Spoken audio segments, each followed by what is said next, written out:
정치적인 위기의식. 새로운 형태로 나타나는 게 아니겠는가라는. 나와 있는 것이 아마 어찌 보면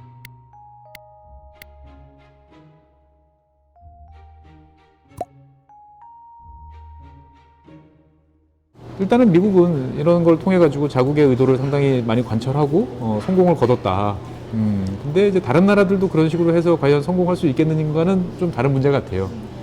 국제 정치적인 위기의식도 상당히 강한 것 같습니다. 국제 정치적인 위기의식이라고 하는 것은 바로 중국의 부상인 거죠. 예. 그런 위기의식 때문에 이제 국가 안보 위협이라고 하는 것을 이제 들어서 이제 그런 무역 규제, 수출 통제 이런 것들을 하게 되는데,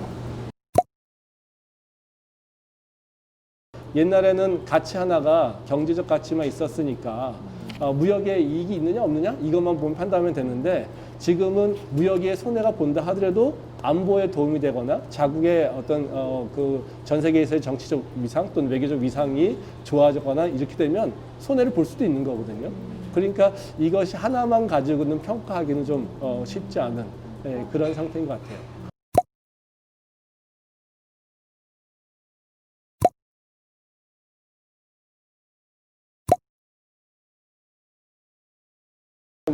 알셉이 잠정적으로 타결되면서 굉장히 부상하는데, 저는 그것이 큰 힘을 발휘할 거라고는 그렇게 기대하지는 않습니다. 연말에 일어난 이런 뭐 두 가지 큰 일종의 변화이긴 한데, 이것은 2019년까지 계속 증가되어 온 긴장을 일단은 그 수준에 묶어놓는 거고요. 그래서 2020년에 나아지거나 나빠지거나 그거는 아닐 거라는 거죠. 2019년에 마무리한 요 상태가 2020년에도 계속 갈 거라고 생각을 합니다.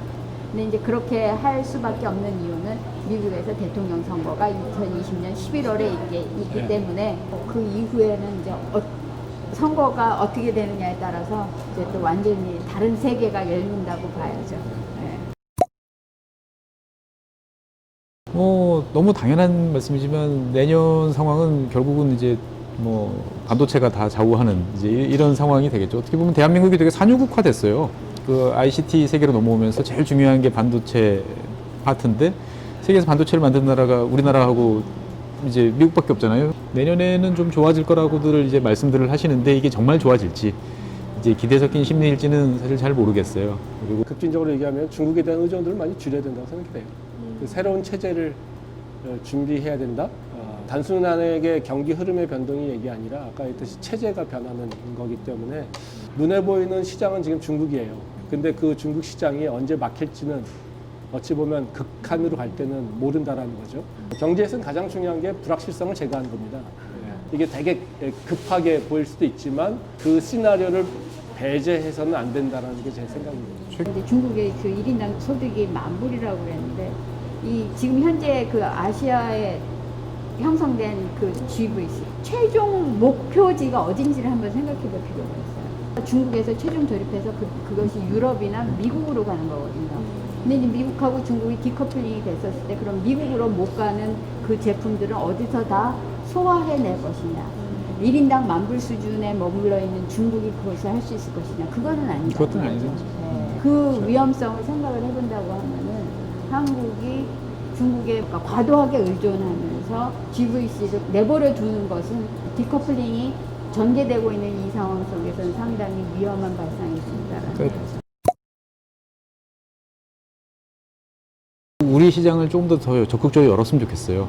특히 동남아 국가나 이런 나라들한테 대해서 적극적으로 열어서 한국이라는 한 국가를 중심으로 자기들 경제 성장이 이제 이루어진다라는 느낌을 확실히 좀 받을 수 있도록 좀 해. 아직까지 우리는 이제 70년대적인 중상주의적 마인드가 아직 강해서 수출은 선이요, 수입은 악이요 이런 마인드가 좀 있다 보니까, 예. 안보가 중요한 가치로 들어왔는데, 그 안보를 하지 말고 우리가 다 함께 살자라고 하는 것은 우리가 그 목소리를 내봤자 별 영향력이 없다고 생각이 되고요.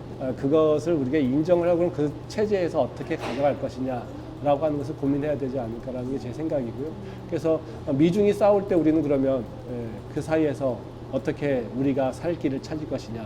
최 박사님 말씀하신 것처럼 경제적 자유화를 더 높이는 것이 오히려 더 도움되지 않을까라는 생각이 들고요. 달리 표현하면 한국이 빨리 개도국 마인드를 버려야 된다. 그렇죠. 네. 개도국 마인드를 계속 유지하고 있으면 WTO 이런 데서 만들어내는 규범 논의에 잘 참여를 할 수는 없어요. 미중 디커플링에 들어갔긴 했지만은 그 우선 중국이 그러니까 미국 없이도 자신의 힘, 그러니까 뭐 규모 이런 것만으로 살아갈 수 있을 거라고 생각하긴 하지만 실제로는 그렇진 않거든요. 한국이 중국처럼 논의에 있어서 한 발짝 빠져 있는 그런 모습은 앞으로 한국이 가려고 하는 모습으로 비춰봤었을 때 전혀 바람직하지 않은 거죠. 시간이 좀 필요한 것 같아요.